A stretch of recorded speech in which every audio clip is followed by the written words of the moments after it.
प्यारे बच्चों, आज हम आपको बताएंगे आँख की सामान्य क्षमता, दूरबीन और निकट बिंदु क्या होता है। बहुत ही ध्यान से सुनिए और ये बोर्ड परीक्षा में आता भी, इससे संबंधित जो क्वेश्चन हमेशा आते, सदैव आते। तो अब हम बताएंगे कि आँख की सामान्य क्षमता क्या होती है। जिससे हमारी ये आँख है और इस आँख में ये मांसपेशियाँ होती हैं और अंदर लेंस होता है। तो आँख की पेशियों द्वारा जो नेत्र लेंस की फोकस दूरी होती है उसको समायोजित करने की जो क्षमता होती है उसी को आँख की सामान्य क्षमता कहते हैं।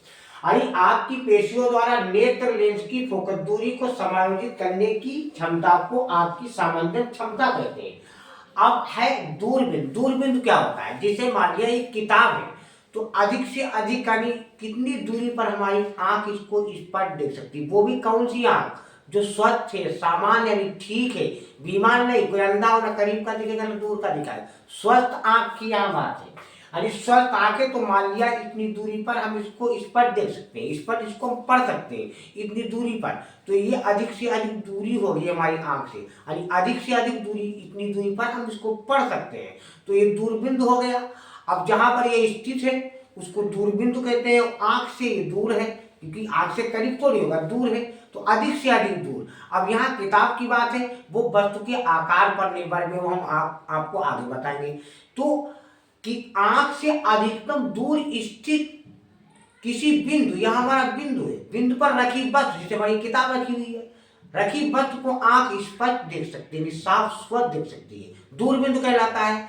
अब दूर बिंदु कहाँ होता है? दूर बिंदु भाई अनंत पर होता है। जहां दूर बिंदु होता है, जहां पर हमारी स्वस्थ आंख स्पष्ट आंख देखती है, तो उसको हम दूर बिंदु बोलते हैं। और दूर बिंदु होता कहाँ है? तो अनंत पर। अनंत पर इसलिए वो वस्तु के आकार पर होता है। जैसे मान लिया इतनी दूर से हम हाथी को देखते हैं तो किताब को देखते हैं तो किताब को इस पर दिखाई दे रही है। अब इतनी दूर से अब हम डायनासोर को तो विलुप्त हो गए, जिराफ को देखे इतनी दूर से, हाथी को इतनी दूर से देखिए वो थोड़ी इस पर दिखाई देगा। तो अनंत इसीलिए रख दिया गया है कि वो वस्तु के आकार पर है, यानी उसका अनंत ऐसा नहीं कि 25 सेंटीमीटर की दूरी पर ही अनंत होगा। पता नहीं वो कितनी, जितनी हम बड़े आकार की चीज को देखेंगे उतना ही दूर से इस पर दिखाई देगी, और जो छोटी चीज होगी वो हमको करीब से इस पर दिखाई देगी। अब चींटी है, अब चींटी जो है, अब चींटी को इतनी दूर से खूब इस पर दिखाई नहीं देगी। अब चींटी को हम हथेली के ऊपर रख के देखते हैं, और हाथी इतनी दूर से नहीं, हाथी को इतनी दूर से देखोगे ऐसे ऐसे करोगे ना, उतना भारी होता है। तो वस्तु के आकार पर होता है, इसलिए अनंत बोल दिया गया। अब दूर बिंदु ही तो नहीं बोलते कि दूर बिंदु पर तो अनंत बोलने की क्या जरूरत? तो अनंत की कोई सीमा नहीं है, अनंत की कोई सीमा नहीं है, कितनी सीमा पर होगा, इसलिए अनंत बोला गया। अब हम आपको समझा रहे, मान लिया ये हमारा ये हमारी आंख है, ये हमारी आंख है, और ये आंख से ये सामान्य आंख है, स्वतः आंख है। अब यहाँ कोई बिंदु है, अब इस बिंदु पर कोई वस्तु रखी, जैसे हमने किताब मान लिया, किताब मान लिया, तो आंख से अधिकतम दूरी, आंख से अधिकतम दूर वह बिंदु, ये बिंदु हो गया जिस पर रखी वस्तु को आंख स्पष्ट देख सकती है, दूर बिंदु कहलाता है। या दूर बिंदु कहाँ होता है? अनंत पर होता है। मैंने बताया अनंत की कोई सीमा नहीं, जितनी बड़ी चीज को देखोगे उतना थोड़ा दूर से देखोगे, छोटी चीज को देखोगे तो करीब से देखना पड़ेगा। दूर बिंदु कहलाता है। दूर बिंदु कहाँ स्थित होता है? बोर्ड परीक्षा में आता भी बहुत है। दूर बिंदु कहाँ स्थित होता है? तो दूर बिंदु अनंत पर स्थित होता है। अब निकट बिंदु क्या है भाई? या तो हम दूर का पढ़ेंगे, हम मान लिया इतनी दूर हमारा खूब बढ़िया के पढ़ते हैं, और उसको थोड़ा करीब ले आए तब हमको इस पर दिखाई दे रहा है। सामान्य आंख हमारी है, स्वस्थ आंख है, तो इतनी दूर पर भी हम किताब पढ़ सकते हैं, और इतनी दूर पर भी हम किताब को पढ़ सकते हैं।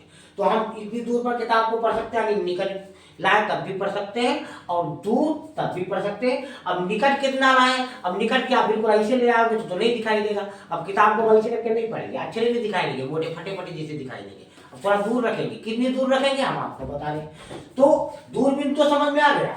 अब आगे देखिए निकट बिंदु। अब हम मान लिया इसके निकट में कर दिया, आंख से निकट है हमारा, यहाँ पर भी आंख हमारी स्पष्ट देख सकती है, और यहाँ पर भी स्पष्ट देख सकती है, स्वस्थ आंख, स्वस्थ आंख। तो आंख से न्यूनतम, ये तो निकटतम हो गया, क्योंकि अब आएगा निकट बिंदु। दूर बिंदु तो हमने आपको समझा दिया। अब निकट बिंदु क्या होगा? तो आंख से न्यूनतम मतलब कम, ये कम दूरी है, आंख से न्यूनतम दूरी पर स्थित उस वस्तु, मान लिया न्यूनतम दूरी पर ले आए अपनी किताब को या कोई भी वस्तु, तो आंख से न्यूनतम दूरी पर स्थित उस बिंदु, ये बिंदु हो गया, पर रखी किसी वस्तु को आंख स्पष्ट देख सकती है, निकट बिंदु कहलाता है। अब निकट बिंदु पर भी आंख स्पष्ट देखेगी। अच्छा, अब निकट बिंदु कहाँ होता है भाई? निकट बिंदु होता है स्पष्ट दृष्टि देखने के लिए स्वतः का जो निकटतम बिंदु होता है वो 25 सेंटीमीटर पर होता है, जिसे इसको हम 25 सेंटीमीटर की दूरी पर पढ़ना चाहिए। अब ये नहीं है कि 25 सेंटीमीटर पर किताब है तो अब सारी चीजें 25 सेंटीमीटर पर होगी। अब बता दिया कि चींटी को अब 25 सेंटीमीटर दूरी पर नहीं, चींटी को हम लोग हथेली पे ऐसे करके देखते हैं, बहुत छोटी है, इसीलिए अनंत आया है, इसमें सीमा नहीं है। तो जो निकटतम बिंदु है स्वस्थ आंख के लिए तो वो हमारा 25 सेंटीमीटर होता है। अब ये भी क्वेश्चन आता है कि स्वस्थ आंख के लिए निकटतम बिंदु कहाँ होता है? तो 25 सेंटीमीटर पर, 25 सेंटीमीटर की दूरी पर हम उसको स्पष्ट देख सकते हैं। अब दृष्टि विस्तार, अब दृष्टि विस्तार क्या है? अब आंख हमारे निकट बिंदु तक भी स्पष्ट देख सकती है और दूर बिंदु तक भी स्पष्ट देख सकती है। तो इसका मतलब निकट बिंदु और दूर बिंदु, इन दोनों बिंदुओं तक वस्तु को रख दे तो वो देख सकती है। तो इसका विस्तार कितना हुआ? यानी निकट से दूर बिंदु तक का। तो अब इसकी परिभाषा किसे होगी? इसकी परिभाषा इस प्रकार होगी कि निकट बिंदु और दूर बिंदु के बीच की दूरी को, आप तो यहां तक भी देखेगी और यहां तक भी देखेगी, तो निकट बिंदु और दूर बिंदु के बीच की दूरी को हम दृष्टि विस्तार कहते हैं, दृष्टि विस्तार कहते हैं। तो आंख के लिए दृष्टि विस्तार कहाँ होता है? अब क्वेश्चन ये भी आता है कि सामान्य आंख के लिए दृष्टि विस्तार कहाँ होता है? तो 25 सेंटीमीटर से अनंत तक, 25 सेंटीमीटर से अनंत तक ये दृष्टि विस्तार होता है आंख का। बच्चों, आपको समझ में आ गया? लाइक और सब्सक्राइब करो।